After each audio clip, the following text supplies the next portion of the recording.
There we go. Hey everybody, this is Chris, Flood Valley Brewing, or Tap House, because seems like never going to make the brewery stage. You know, it's been a tough year. It's been really rough for small business, at least definitely for me. You know, made my mistakes. Seem to keep making mistakes. God, you would never think that's the thing, but apparently that is what I'm pretty good at. But you know, I try to learn from every one of my mistakes. So I figured I'd do a little video, and I'll post this up at some point later today or something as I start my day. This thing's gonna bounce around a little bit. Well, we gotta figure out how to get that to not do that. So, not a big person with the GoPro thing. I'm still figuring these out and everything. So, a minute into the video and you're still listening to me, so that's okay. Alright. So, you know, been doing the Flood Valley thing for about a decade now. In February, I will have reached a decade as long as I survive. We'll see how that goes. And I see, you know, I always sit there and think, God, you know, look at all the lessons I've learned. All the things I've had to adapt and overcome. And the fact it's always been an uphill battle. I mean, there's not been any long point of time where I've been successful or felt like I was successful. And, you know, that stuff sucks. It is what it is. I do all this stuff, you know, I work hard. I mean, I don't think anybody could ever say, Chris, you don't work hard enough. It's like, man, I have worked my butt off for a decade to try to do this. And, what do? I just, never seem to get out of the rut, never seem to get ahead. Like I said, there's short times and everything, but leasing buildings, never having a place to brew, you know, 8 years into the business and I was able to finally buy a 3-barrel brewing system. Oh my God, I found it. I got it at auction and put it in storage, of course. And I sat there and thought, God, I can't just store this stuff. I can't pay $100 and some a month to keep this in storage. Why not talk to my friends at, you know, the brewery down the road that I know has much smaller equipment and offer to let them use it, you know? And that's what I did, is I took everything out to my friends and with the agreement of, yes, Chris was going to try to get some of his beer recipes made. And boy, I mean, I super appreciate them doing that because, you know, I don't have a brewing license. I don't have a place, and I'm just so sick of telling people I can make beer. I'm good at it. But I'm so sick of everybody coming in and, you know, telling me, I thought you were a brewery. Where's your brewing equipment at? I came here because you were a brewery. I mean, I get a lot more of the, I don't drink and I'm here for the food, or I'm here for water, which, I mean, unfortunately, my food has been definitely a different situation over the last few months, being that I've been, not a lot of people realize, but for almost 4 months now, I've been completely alone in my business.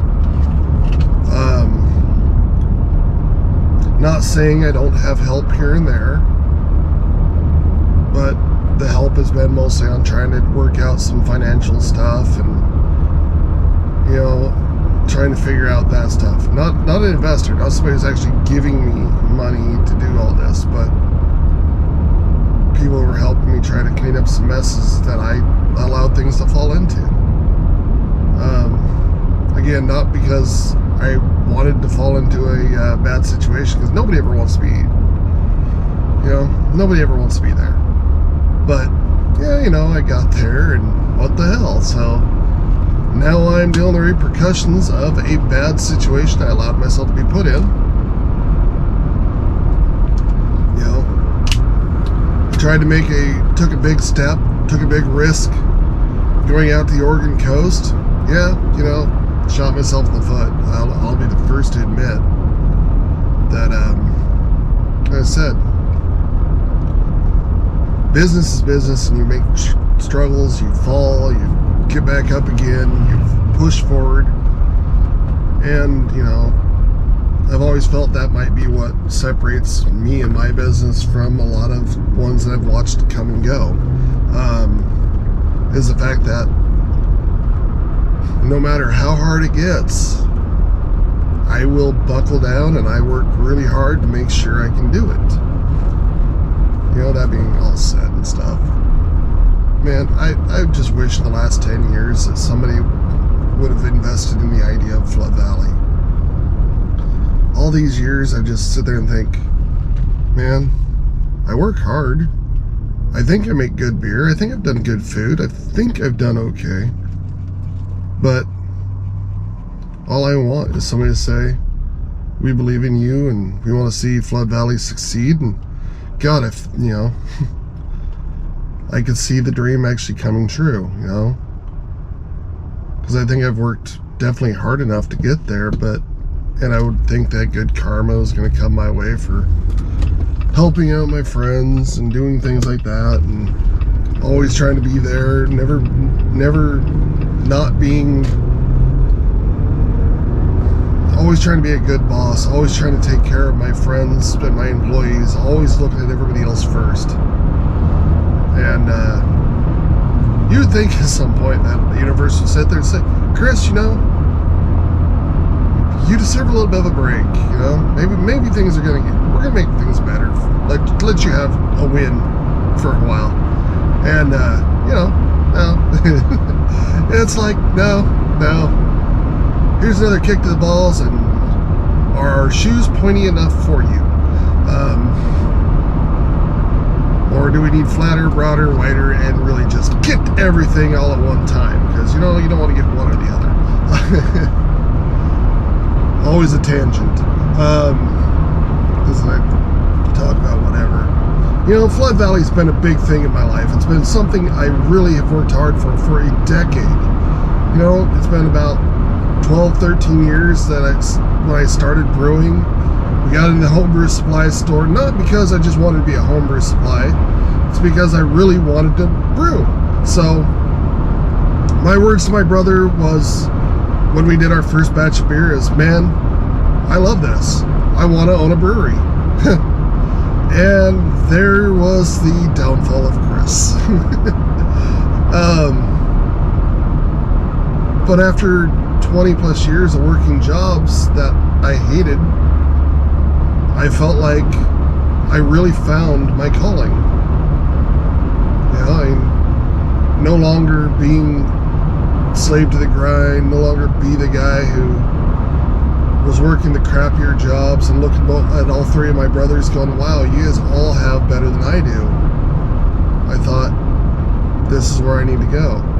And I can say over the decade, I've learned and I've grown, and man, I know as much about the restaurant industry, I feel now, as a lot of people who've been successful in the industry. I know there's things that I could do better, you know, obviously, but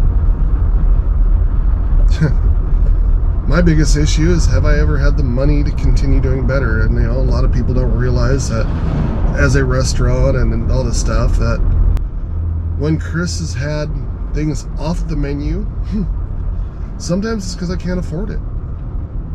I just don't have money. And, you know, a lot of people want to say, oh, you're a business owner, you got money, blah, blah, blah. No, that's not what it is. That's so inaccurate.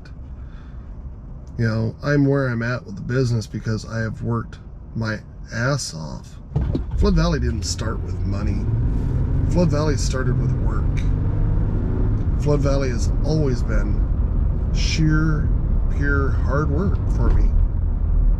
And, you know, they always say hard work pays off. Well, you know, anytime now, that'd be great. Come on now. I'd like to see it. It's just, the other day I went out and looked at a building that I liked.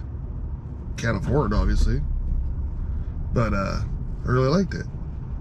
And I finally found the point where I looked at this place, and I said I could see the future, but it's out of my reach. And so I put out this video. I mean, this video is not me whining. Don't ever think that. I'm not begging for anything. I will put out this to sit there and say, hey, if you really believe in Flood Valley, if you really want to see where, you know, a man who's worked hard to follow his dreams can go, come support Flood Valley. You know, but don't just support Flood Valley, you know, tell your friends. And then the other side of it is, you know what, if you've been to Flood, you believe in Flood, and hey, you feel like investing in Flood, dude, I'm definitely down. Not one to sit there and say, I don't want some money because I'm broke. I want to see Flood Valley successful, and I think that my home area deserves a brewery that's successful. So, but, you know, we shall see. Times are hard. But you know what? When the times get hard, I just kick more ass. And I'm going to make things happen. And I just hope to bring everybody who's supported me along the way, you know, a little bit of pride and satisfaction to them that they supported a business and they saw a man struggle through the hardest times of his life to make something happen. And I want them to be proud that they can be like, I helped make that happen. Not that you had to, not that, you know, it was an obligation, but I feel like I've seen so many other businesses that I know have had investors and people behind them, and I've always thought, God, why isn't that something I can get? Is it me personally? Is it my personality? Have I stepped on somebody's toes too much? Do I speak my mind too often? Because I try not to. I honestly bite my tongue so much, it's not, I mean, I think I should have permanent scarring plus a half a tongue at this point.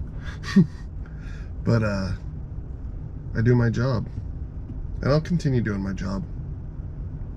So hang in there, watch, and look what Flood goes, because at some point you'll see Flood being what it should be. And I can tell everybody who's always doubted me and not believed in me and thought that I was full of shit, I will always try to prove you wrong. Because I definitely can tell you right now, I'm a man of my word, and I'm going to make things happen. And I won't give up. So, cheers. Drink my little amino acids and get my ass to work. So, see ya at Flood.